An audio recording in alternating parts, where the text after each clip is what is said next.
We were standing by my truck outside the house in Knoxville when both my stepsons, Andrew and Colby, laughed. Not loudly, not with cruelty. It was soft, barely more than an exhale. The kind of laugh that tells you everything about where you stand without needing to say a word. We only listened to our real father, Colby said. He was 15, shoulders slouched, hands in his hoodie pocket, eyes locked on mine without hesitation, like I was a cashier arguing over a coupon. Temporary, replaceable. Beneath him, Andrew nodded along beside him, 17, taller, quieter, the more dangerous kind. He didn't need to say it. He let his brother deliver the punch, then stood behind it, arms folded, lips curled just slightly at the corners. Like the words were overdue and well-earned. They weren't yelling. They weren't even mad. That was the part that hollowed me out. It wasn't anger. It was belief. I just told them, calmly, because I always tried to stay calm, to clean up the garage. They'd left it a mess after hauling out their bikes and camping gear.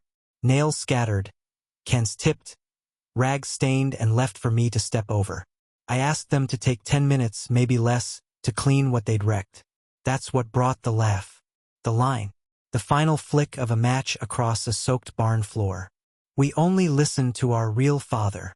I didn't say a word. Didn't blink. Didn't remind them that their real father hadn't been there when Andrew needed stitches. Or when Colby flunked algebra and cried in the back seat. Ashamed. Didn't mention the mortgage I paid on the house they called theirs. Or the weekends I gave up. My tools, my hands, my time. Building furniture for their rooms while Jenna was away for work. I didn't defend myself. I turned. I walked back inside. And I started cutting them out. First was the Uber account. The one I linked to my card when they started high school, so they'd never get stranded. Gone. Then the Wi-Fi password. Then Netflix, Hulu, HBO, Spotify. Everything they used, everything they demanded and never thanked me for. I wasn't being cruel. I wasn't being dramatic. I was answering their truth with mine. I didn't slam doors. I didn't yell. I just took back what was mine. Then I did something I hadn't done in 9 years. Something Jenna warned me not to do the day we got married. I texted her ex-husband. Todd, come get them today. No threats. No scenes. Simple. Clean. A line drawn in digital ink. I sat in the kitchen waiting for the fallout. Expected a call. A fight. A threat. Anything. What I got instead. 3 minutes later. A reply. I know. You never should have done this alone. I stared at the screen, the words blurry for a second. I read them again. And then again. Not because I didn't believe them, but because I did. He knew. The man I'd quietly hated for years, for walking out, for forcing me to be the one who held up this collapsing house, had sent me a lifeline. No pride. No denial. Just recognition. 5 minutes after that, my phone rang. I let it buzz twice before answering. Todd, I said. His voice was steady, calm. I've known for a while. A silence opened up between us. I saw it in Andrew's face the last time I visited, he said. And Colby's. The way they talked about you. Or didn't. And Jenna. She shut me out years ago, man. I wanted to fight back. But I thought maybe they had you. Maybe you were enough. He exhaled. But now? I'm ready. I've got a place. A job that lets me stay local. I can take them. I didn't speak. I just stared at the kitchen table. The one I'd built with my own hands. Maple. Sealed 3 times over. 8 chairs around it, though we never had guests. I thought we would back then. I thought we were a family that people would want to be part of. Are you sure? I asked him finally. I'm sure. And then, something inside me cracked. Not painfully. Not with heat. But with silence. Relief. Not a sense of escape. Not victory. Something colder. Heavier. I wasn't losing them. I was letting go of something that had never been mine. Something Jenna had dangled in front of me. Family. A title. Purpose. I thought if I worked hard enough, gave enough, waited long enough, they'd see me. I was wrong. I was a placeholder. A quiet stand-in. A financial backstop. Their convenient option. Todd told me he'd pick them up in 3 days. I'll keep it smooth, he promised. No scenes. Before we hung up, I asked him something I shouldn't have. Why now? He was quiet for a long time. Then he said, because they need to see what happens when the man holding it all together walks away. That night, I sat alone in the garage they refused to clean.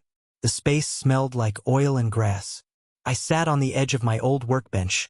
Lights off, door cracked open to the cold. I thought about the day I moved in.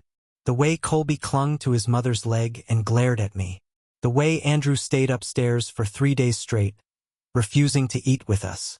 I thought about birthdays where I paid for the cake, the gifts, the food, and still heard them say Dad didn't call.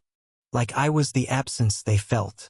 I thought about Jenna, how she used to thank me, how the thanks faded into silence, how silence became expectation, and how expectation turned into debt. She stopped calling them our kids around year 4, started saying my kids when she was angry, or when they needed something I didn't want to give. When things were good, we were a team, but when discipline had to happen, when a line needed to be drawn, I was the outsider. I was not their father. And Jenna let it stay that way. The next morning, I watched the boys at breakfast. Andrew scrolled his phone. Colby scraped burnt toast into the sink. Neither said a word. Neither noticed the missing Wi-Fi, the changed Netflix login, the silence between Jenna and me. They didn't ask. They didn't care. They'd won as far as they knew. And that's when I knew the truth. Not a suspicion. Not a theory. They weren't mine. Not emotionally. Not spiritually. Not in any way that mattered. They were a loan I'd been forced to pay back with interest.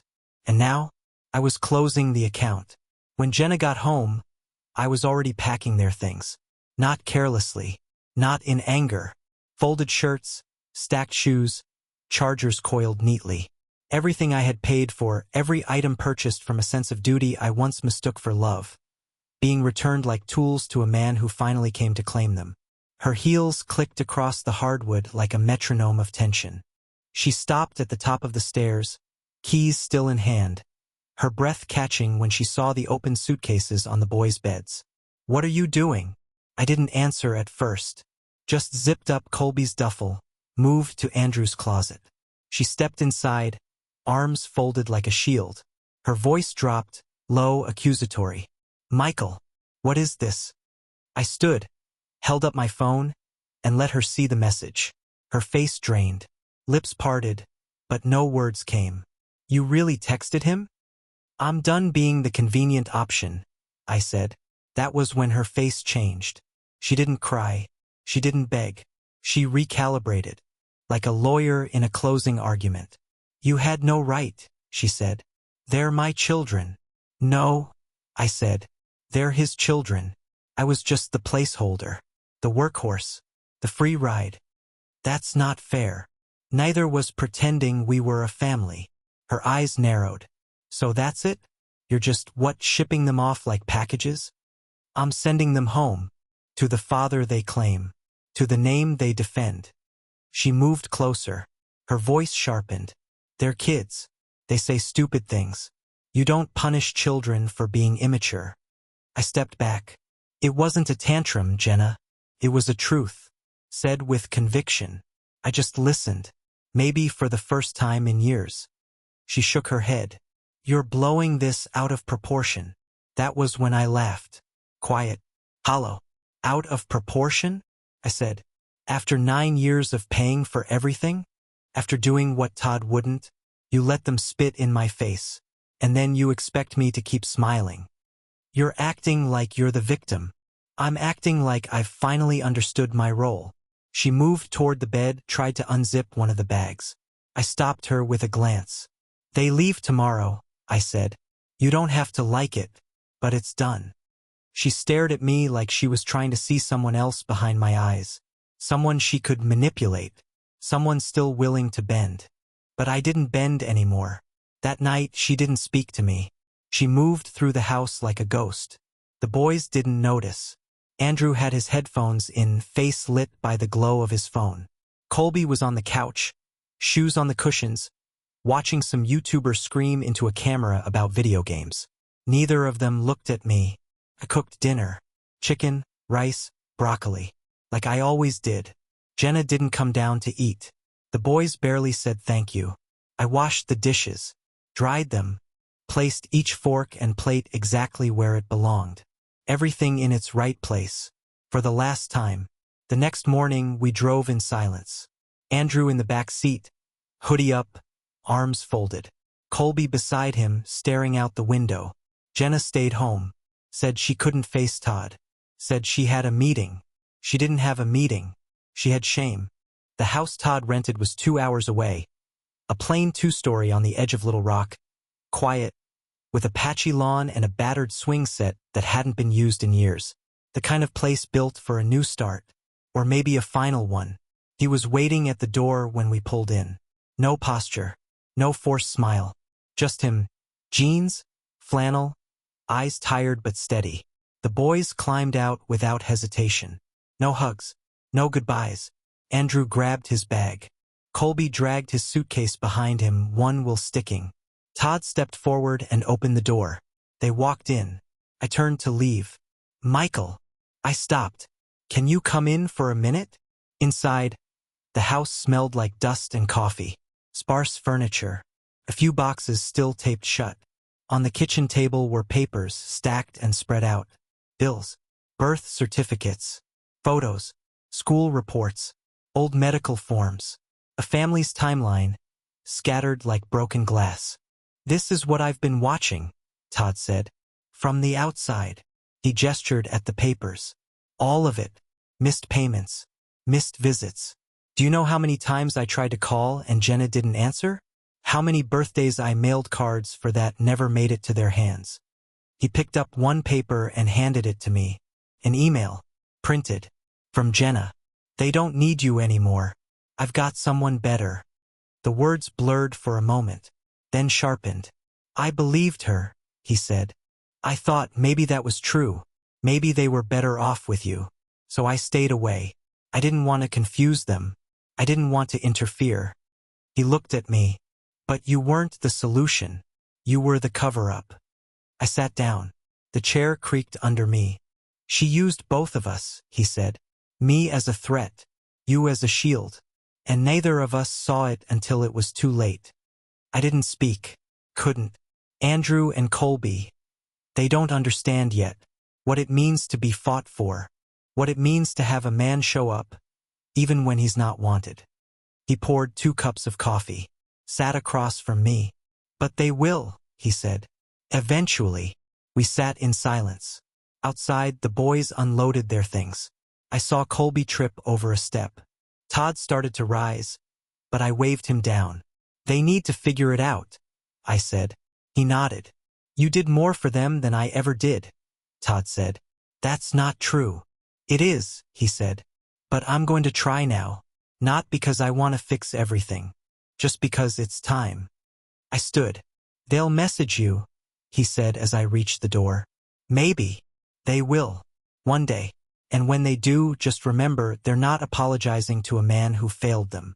They're reaching out to the only man who didn't. I didn't answer. I stepped outside. The sun was just beginning to rise, casting long shadows across the street. Andrew glanced up as I walked past. Our eyes met. He looked away first. Colby said nothing. I got in my truck. Drove away without checking the rearview mirror. Back home, Jenna was on the couch. Same place I'd left her. Still in the same clothes. She looked up when I came in, but her face held nothing. Not guilt. Not sadness. Just blankness. There with him now, I said. She nodded. I waited. For anything. A question. A tear. A whisper of understanding. Nothing came. I went to the bedroom. Closed the door. Sat on the edge of the bed and listened to the silence of a house that was no longer mine. That night, Jenna didn't speak to me. She moved around like a tenant. Closed doors softly. Washed a single wine glass and left it on the counter. The silence between us wasn't hostile. It was worse. It was final. A week passed before I heard from them. Not a call. Not some long-winded apology. Just a message. One word. Sorry. No punctuation. No explanation. Just the brittle admission of something cracked, pride, maybe, or certainty, maybe both. I stared at it on the screen for a long time. Not because I didn't know how to respond, but because for the first time in years they were speaking to me. Not at me, not around me, not filtered through their mother. Then another message followed. From the other one. You were there when nobody else was. I felt it then, that familiar tug, that ache in the center of my chest I'd spent years confusing with hope. The urge to fix, to fold, to forgive, to be useful. That part of me, the part Jenna built, the part her sons sharpened, stirred. But I didn't lean into it. Instead, I typed my reply with slow hands. You don't have to ask. I'm here if you need me. And then I deleted the chat. Not out of anger, not to make a point, but because I had finally learned the difference between being needed and being used. They weren't mine anymore, but they were with someone who would fight for them now. That was enough. 3 days later, Jenna snapped. It started with an email to my boss. Accusations, cold, vague, just sharp enough to raise suspicion. She said I'd abandoned her sons. Said I'd emotionally destabilized the home. She framed it like concern, like she was reaching out as a last resort. She CC'd HR, attached a photo of the empty bedrooms. Then came the texts to my sister, to my best friend. She pulled their numbers from my phone. I had no doubt. She told them I was unstable, said I'd isolated myself, that she was worried. They forwarded everything to me, asked what was happening. Why Jenna was acting like the victim in a story she authored herself. I didn't answer, because there was no story to tell. Not one anyone would believe. This wasn't about love. It never had been. It was about control. And she'd lost it. So she lashed out in the only way she knew how, with silence dressed as concern, with whispers framed as care. But it was too late. Our story had been written long before. Not in fights, not in arguments, but in absences, in missed dinners, in the sound of 2 boys eating cereal alone while she was away on business, in the sigh she gave when I asked her to discipline them, in the way she only spoke about love when it gave her leverage, and went quiet when it came time to fight. Jenna had never defended me, not once, not when Andrew rolled his eyes every time I gave advice. Not when Colby refused to do chores unless she repeated my words for him. She always stood behind them, behind their name, behind their father's absence. And when they finally weaponized that absence against me, when they laughed and said, "We only listen to our real father," Jenna said nothing, because deep down she agreed. She had never wanted a partner. She wanted coverage, and I had provided it. For 9 years, but the policy had expired. Now the debt was hers to hold. I kept waiting for her to say something, to offer some apology or reflection. Anything beyond the quiet contempt she carried through the house like perfume. But all I got was performance. She moved through rooms as if I'd wronged her. Quiet sighs, slammed drawers, the occasional sniffle when I passed too close. She started leaving notes instead of speaking.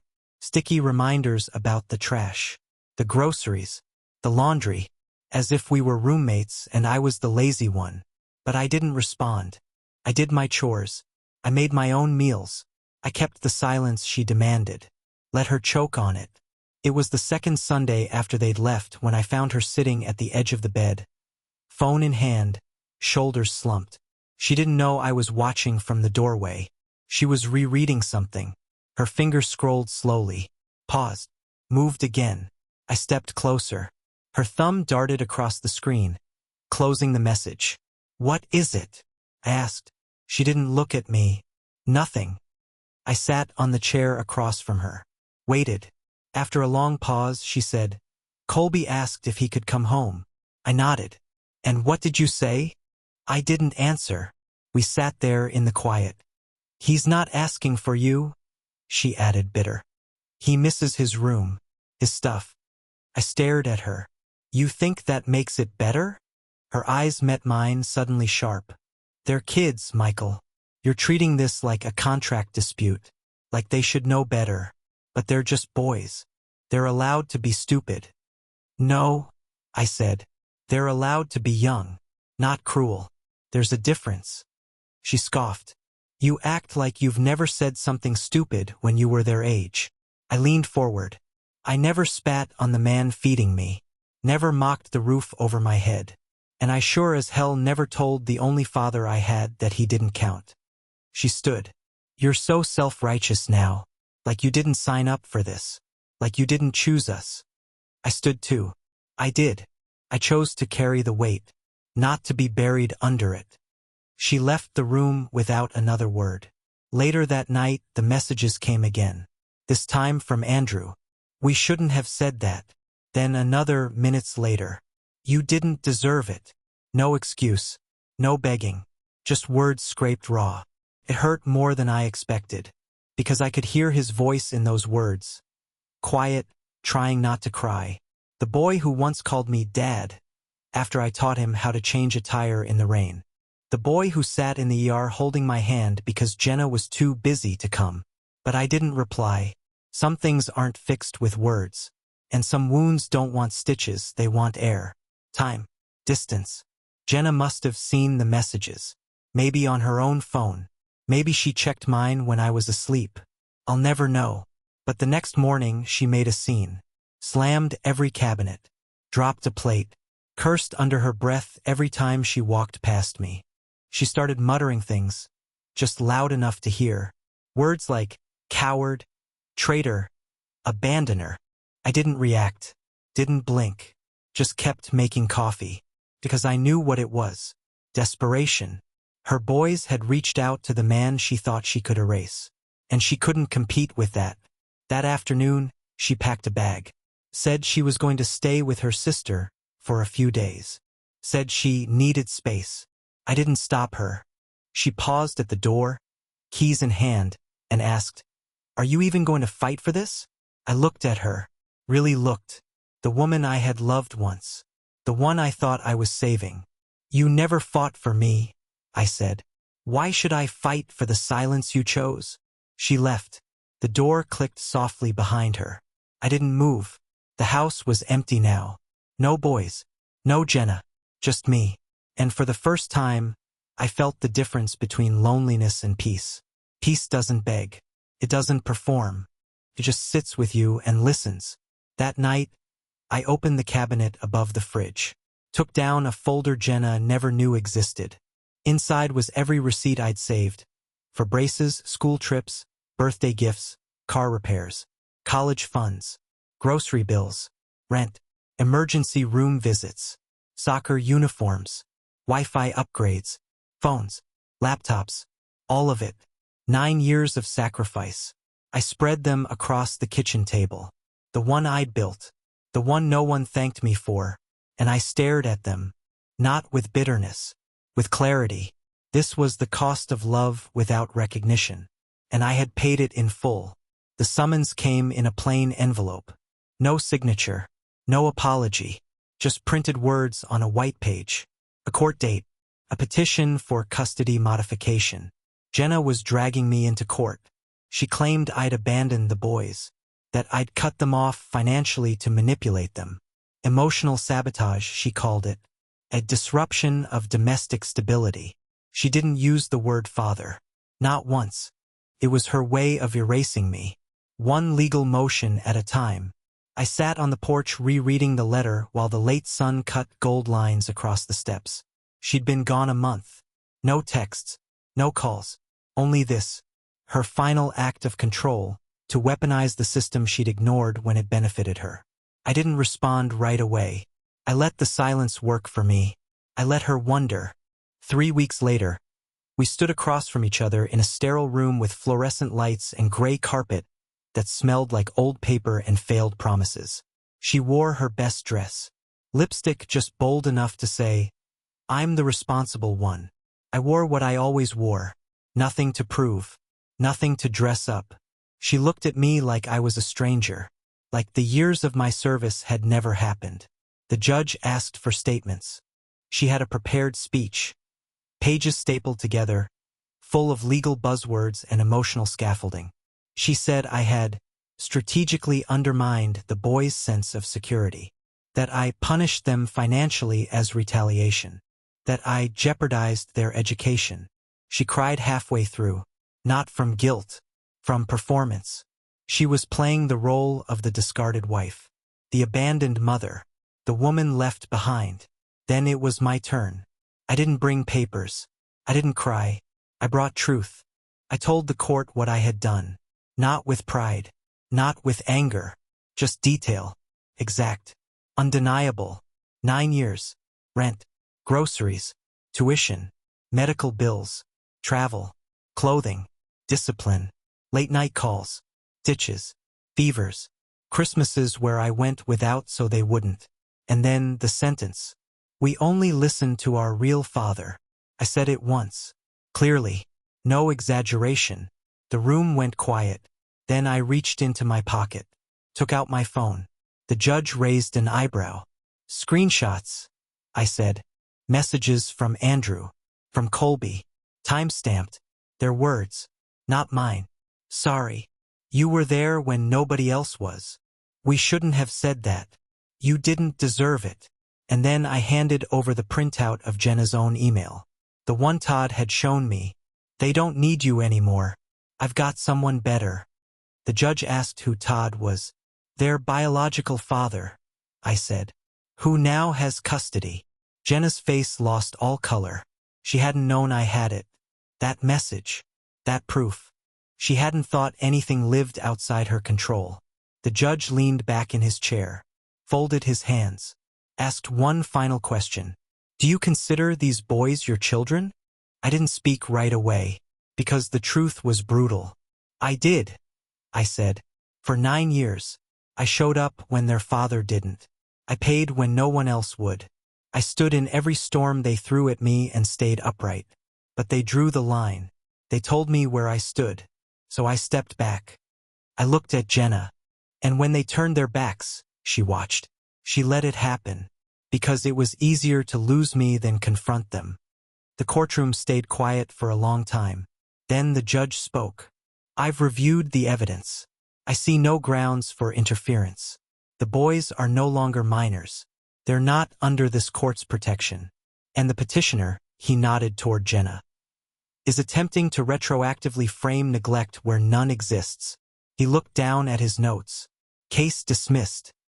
The gavel cracked once. Final. Outside the courthouse, I didn't speak to her. Todd was waiting near the curb. Colby stood beside him.